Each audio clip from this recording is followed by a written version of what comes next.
Good afternoon, everybody. Our topic today is dessert wines. There's basically two kinds of dessert wines we're going to look at today. One would be some of the late harvest botrycized wines, such as the Sauternes from Bordeaux. And we'll also talk a bit about Portugal and the port wines that are made there. Port wines and wines similar to that are fortified, often with brandy, in order to protect them from spoilage. But first, let's talk about Sauternes. These wines are golden, sweet, full-bodied wines. The best known come from Bordeaux.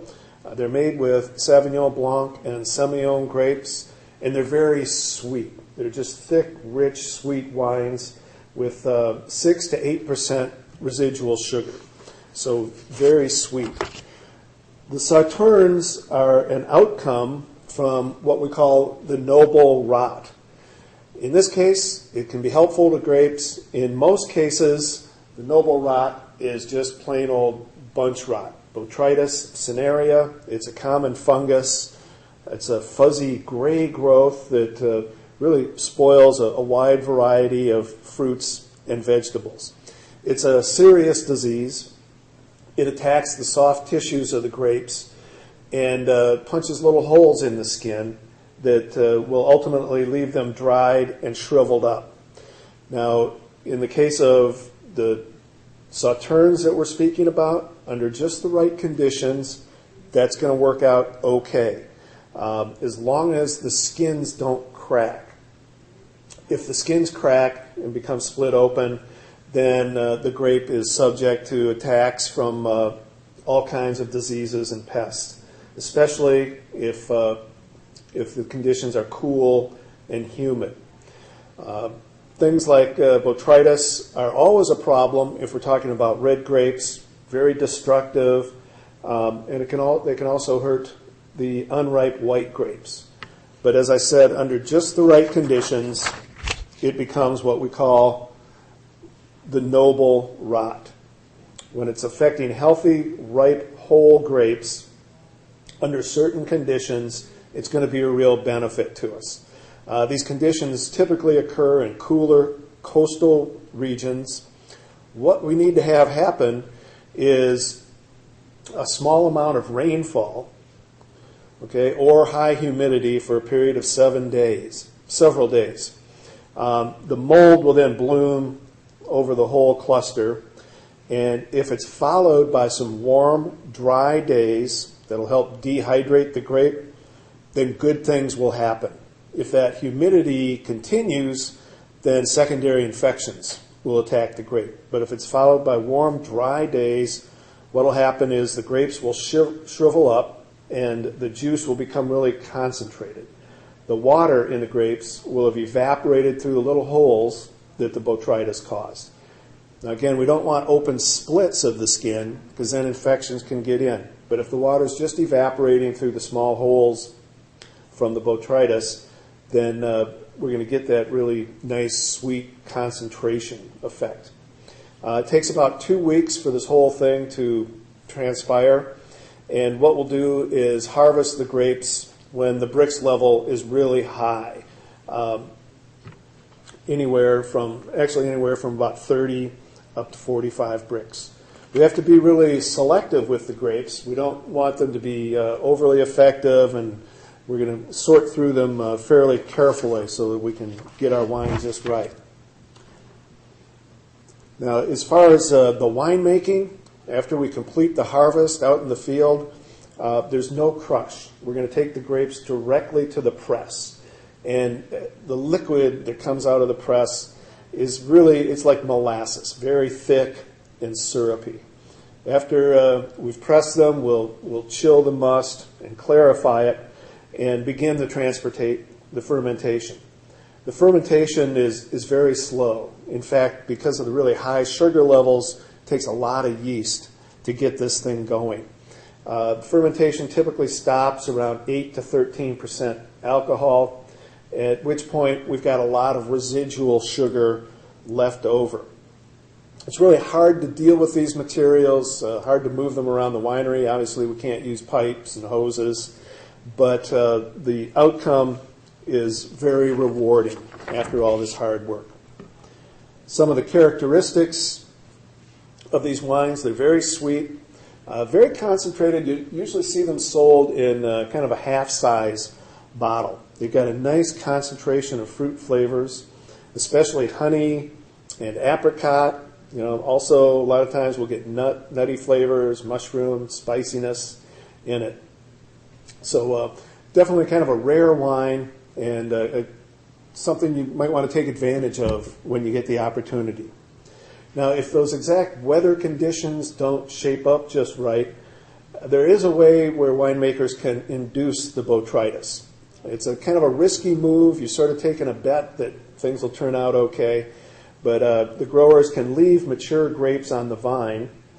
Part of the risk is if we leave them hanging on the vine longer than usual, after we would normally harvest them, the birds can get at them and more bunch rot can take hold. But if we can get that to transpire just right, we can pick the grapes very late, place them on trays, and subject them to 100% humidity. So we're going to kind of force the fungus to take hold. And after that, we can blow cool, dry air over them and try to get the same effect as we would out in the vineyard. It's very limited opportunity. Like I said, a risky move. Sometimes it just doesn't work out. There's similar wines being made in different parts of the world. Vinsanto in Italy has its own method of drying the grapes and getting that really sweet wine with a concentration of flavors. And also in Canada, we see ice wines where the water within the grapes is actually frozen and we can press it and again come up with a very sweet wine. In fact, ice wine is something I like very much. It's a similar effect to what we were talking about with the Sauternes. And ice wines are typically made in the Niagara area of Canada, also in the Okanagan region. What has to happen again is it has to be really cold for several days. So we're leaving the clusters on the vines way after we would normally harvest, far on into winter. So there's a period of several days where it's very cold and the grapes will freeze. Then we're going to pick those frozen grapes. And you can see it might not be much fun. However, in the Niagara area, I understand it's actually a thing that a lot of people, wine connoisseurs from Toronto, say we'll go over to St. Catharines and participate in the frozen harvest. So dress well. It has to be very cold, and it's going to be a long, cold day out there for you. The second group of wines that we want to mention today are the fortified dessert wines. These are things like port, sherry, marsala, Malaga, Madeira. Grapes typically come from very hot climates, and we wind up with a high alcohol level in these products and also a high sugar level.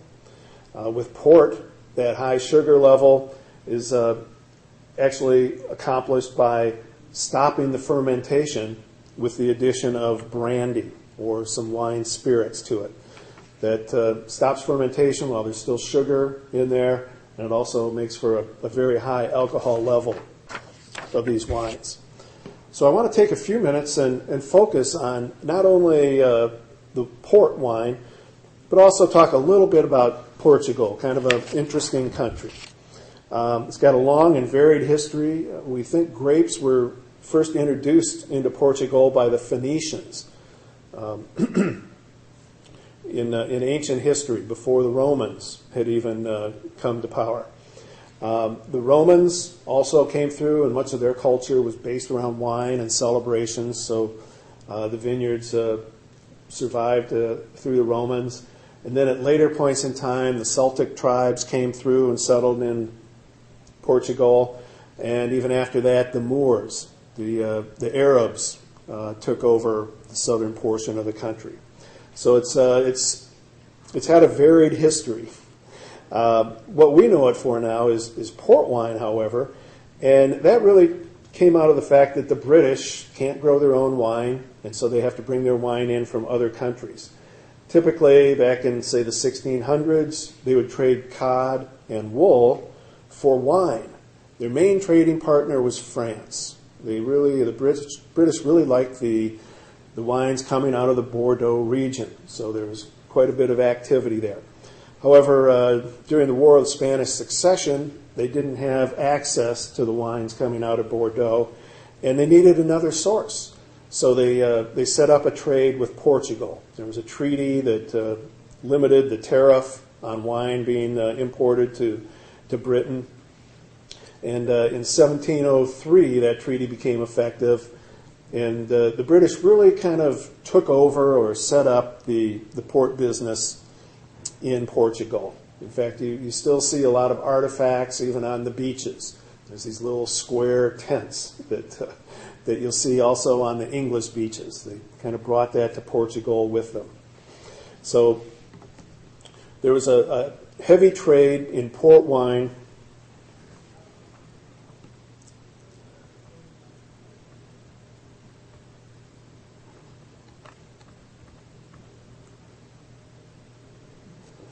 Going back and forth to Britain. And what we would see was some spoilage. Spoilage would take place as the barrels were being transported over to Britain, and during storage, spoilage would take place. So what they ultimately developed was a way to prevent that spoilage by adding brandy, bringing the alcohol level up so high that the wine would not spoil. Now, quality is a bit difficult to maintain in Portugal. The Douro River, where the grapes for the port wine are grown, it's a young, rocky river. It's got very steep hillsides. You cannot plant very many vines on these hillsides. So the yield coming off of the land is fairly low, and the berries are quite small and really have concentrated fruit flavors. The vines are typically grown with other crops, especially corn became very popular to grow in Portugal, and they didn't want to use the good land to grow the grapes. They wanted to save that for the corn and other vegetables, so they would grow the grapes up high, often overhead or even climbing up on trees. You can see, this is from just driving down the road on the way to Vila Real, but you can see how high the grapes are trained there. So it's a variety of different grapes, often all grown in the same vineyard, and then they'll all be harvested together, which can be kind of a problem for maintaining quality. The Douro River, very hot in the summertime. The fermentations that take place there are fast and furious, take place very quickly. As I said, in order to ultimately prevent spoilage from happening, the technique that they came up with was adding brandy to stabilize the wine. Again, if you get that alcohol level up high enough, none of these spoilage microbes can survive in there. So they'd spike the wine with brandy during fermentation. That would stop the fermentation while there's still a lot of sugar left in the juice, and also give us that high alcohol level that we needed. So a very sweet, high alcohol wine results. Quality is improving, however. Originally, the equipment and the techniques were kind of poor, but since the European Union has come into play, there's been an upgrade in the winemaking in Portugal. But originally, the fermentation took place in stone vats called lagers. Very hard to control the temperature. It's open top, difficult to do a good job of fermenting the wine in that instance. There's also thousands of tiny, fragmented landholders. They couldn't really get coordinated. You can't integrate vertically like we might in the United States, where the winery will own the vineyards and be able to control all the things going on there. Most of these landholders were too small, and there were so many of them, it was difficult to make collective decisions and get this whole process under control. Also, they formed co-ops ultimately that paid the growers by weight. which means they farmed for yield, trying to get as much weight into the winery as possible, not particularly farming for quality. So some of their cultural practices were poor. Add to that the fact that a lot of the equipment was old. We've got uneducated growers and short-term thinking. The quality needed some work. They needed to replace some of these cement fermentation vats. You can see one in the picture there, a series of fermentation vats made out of cement. However, it was hard to change. Some of these were actually built right into the structure of the winery, built right into the walls. So it was difficult to change. But since the European Union came in, grants from the European Union have really transformed the face of winemaking in Portugal. They've become much more competitive. We're now seeing more modern equipment for crushing the grapes, for handling the fermentation, and handling the pressing. Winemakers are now using specific strains of yeast instead of the wild indigenous yeast, as in the past. The European Union has also come up with some programs in order to reduce overproduction so that we're not growing too many grapes, which brings the price down for everybody. Trying to eliminate subsidies for distilling grapes into alcohol. Again, trying to discourage people from growing too many grapes. There's a desire to replace the vineyards with other crops. Grow grapes in the places that are best for growing grapes, but don't grow them in other areas that are not so good for the grapes. And also there are hundreds of different varietals being planted in Portugal, and they're trying to tear out the poorly marketed varietals, the ones that don't really have a market, that are not popular internationally. So all of these steps have helped the wine in Portugal. So instead of having all different kinds of grapes, the European Union has identified 5 grapes for future batch planting, especially for the port business. I'll get to those in just a moment. They've also tried to improve the cultivation practices used out in the vineyard, trying to, instead of promoting as much yield as possible, try to reduce the vigor of the vines and get higher quality grapes. Manage the canopy better, if you remember the things we were talking about a few weeks ago. The varietals that go into port wine are Touriga Nacional, which is kind of the basic grape that goes into it, and that gives it the real tannic base to work with. There's also Touriga Francesa, Tinta Barroca, Tinta Roriz, which gives it some acidity, and Tinta Sal, which gives it some fruity aromas. And these are the grapes that are ultimately going to be blended together into our port wine. So some of the new winemakers have updated the equipment. We now see more and more stainless steel vats for the fermentation.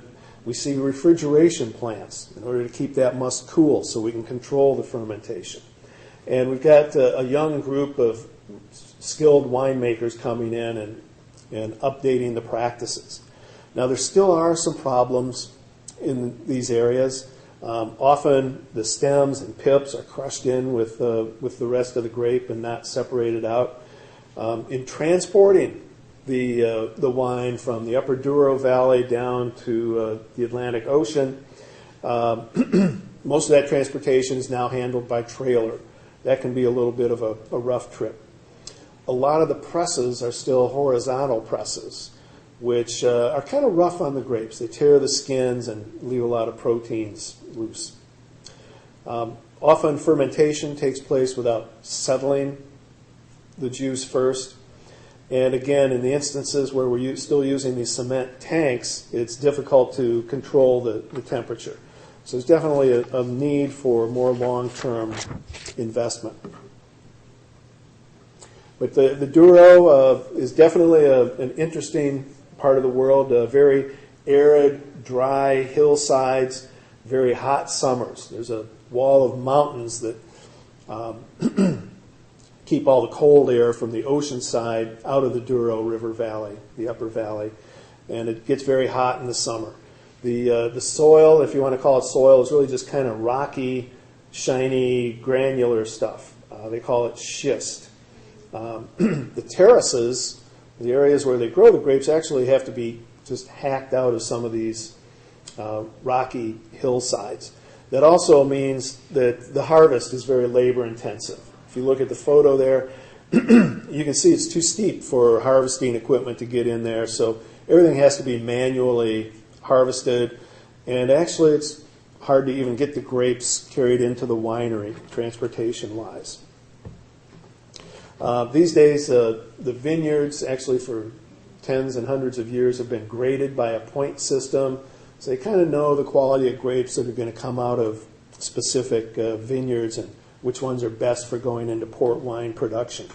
In fact, the port wine blending is based on this old system of grading each vineyard, very controlled.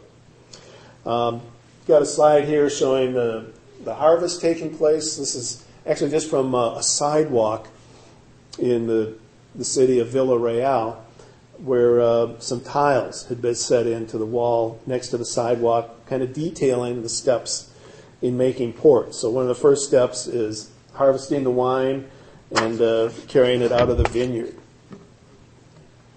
Here's another photo showing you one of these steep terraced hillsides, how rocky it is. And just looking at that, you can see why all this activity has to take place manually and with a lot of difficulty. So the harvest will generally begin in mid-September. In some places, they still stomp the grapes. I'll show you a photo of that in a few minutes. As I said before, it's a fast, furious fermentation, and we're going to stop that fermentation by adding brandy or some alcohol. So the grapes come into the winery, and the key is we want to extract as much color as we can to get that really deep, dark red that you're used to with port wine. We want to extract that color very quickly and then stop the fermentation so that we can keep that sugar level really high. So typically we ferment for 24 to 48 hours. In California, a lot of times they'll do pump overs. Sometimes that technology isn't really available in Portugal. But we want to get as much color as we can in a short time. And here you can see on the tile wall in Villarreal, old style, everybody playing music and stomping the grapes in those cement tanks or lagers. And then here's a more modern version of that. I can't tell, this might actually be tourists having some fun during the harvest. But you can see here that these are cement tanks, and whatever happens in there happens. We don't have a whole lot of control over it. So the fermentation will take place up in the hills, up in the upper Douro, and at a certain point the must is spiked with brandy, and that will stop the fermentation. At that point, we've preserved the sweetness. We might be able to add some flavorants at that point if we desire, and we've got to get it ready for shipment down to the Atlantic Ocean. Right across from the city of Oporto is a city called Gaia, and all of the port houses are in that small city across from the major city of Porto. Now, in the old days, they would run the wine off into large oak barrels, and you can see here the barrels are now being transported, and ultimately the barrels would go on to little boats that would run down the Douro River all the way to the ocean. A series of dams have been built now, so they can't go down by boat anymore, but if you look really closely at that picture, you can see the port houses in the city of Gaia, and you can see some of the boats moored along the shoreline there. Those are the old boats that used to transport the wine down to the major port houses. So the blending and aging of the port takes place in the city of Gaia. It can often take a period of years, so there's a lot of port wine stored in these lodges at Gaia. One of the famous ones is called Sandemann's, and you can see they've got a tour guide there who will show you through the various storerooms and the various steps in making port. There's several types of port. One is ruby port, which is bright red, young, and fruity. Tawny port has a more of a brick reddish type of color, and it's been in barrels, so you'll get some oakiness with it. And then the best of the styles is vintage port, which only the best grapes go into, and only during good years. So it's bottled early, and it's matured in the bottle. So here's an example of a bottle of vintage port.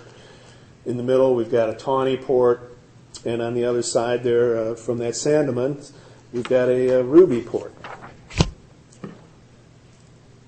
As far as the winemaking goes, as I said, the tawny port will spend 4 to 6 years in oak, so it's barrel aged and it'll have some of those oak flavors. The ruby port really is made fresh. It's blended up. It can be bottled and pretty much go right out.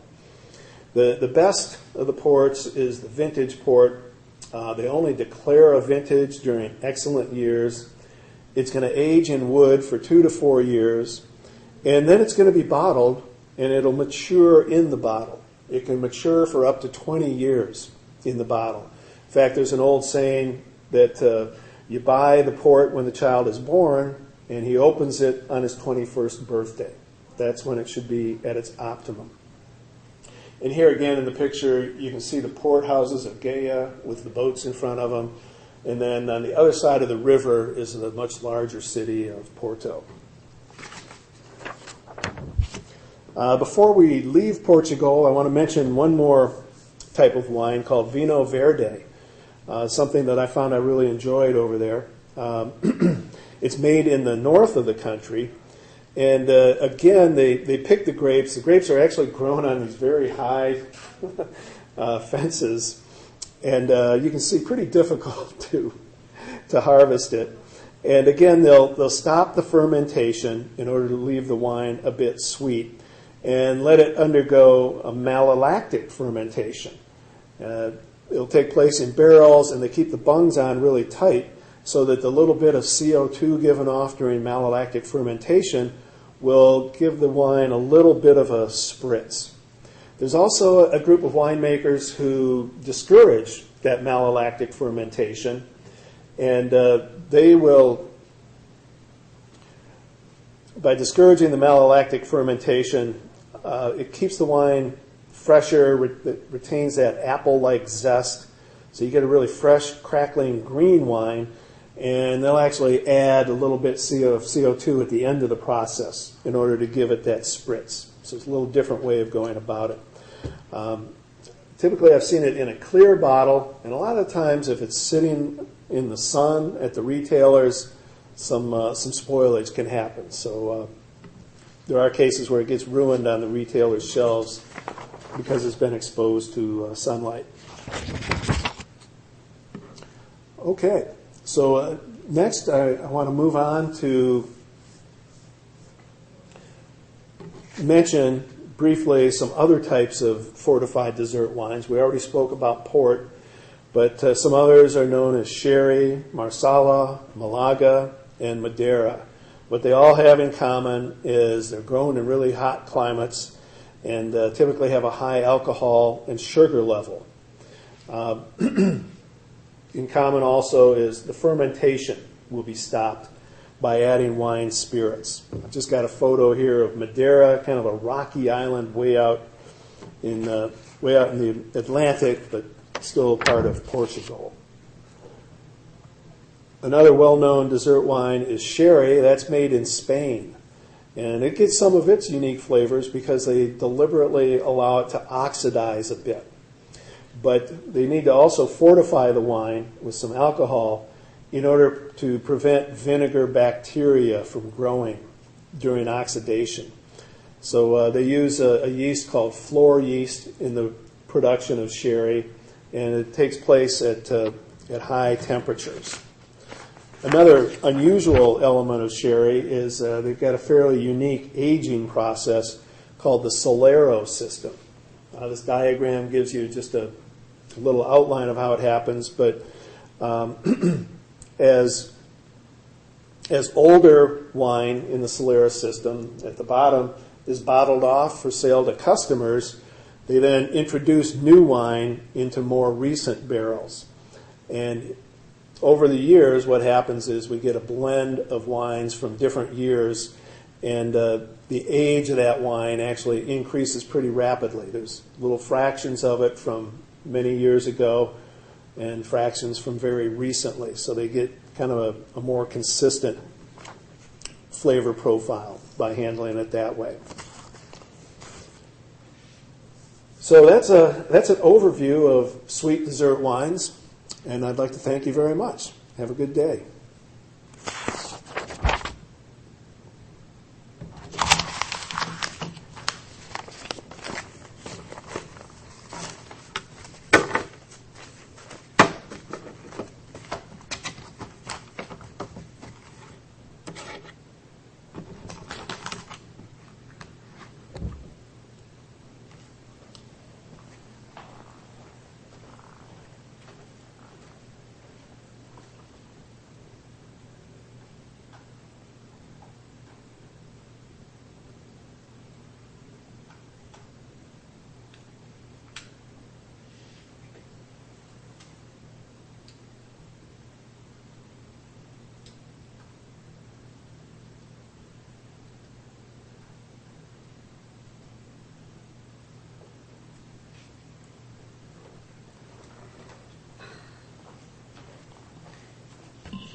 Mm-hmm.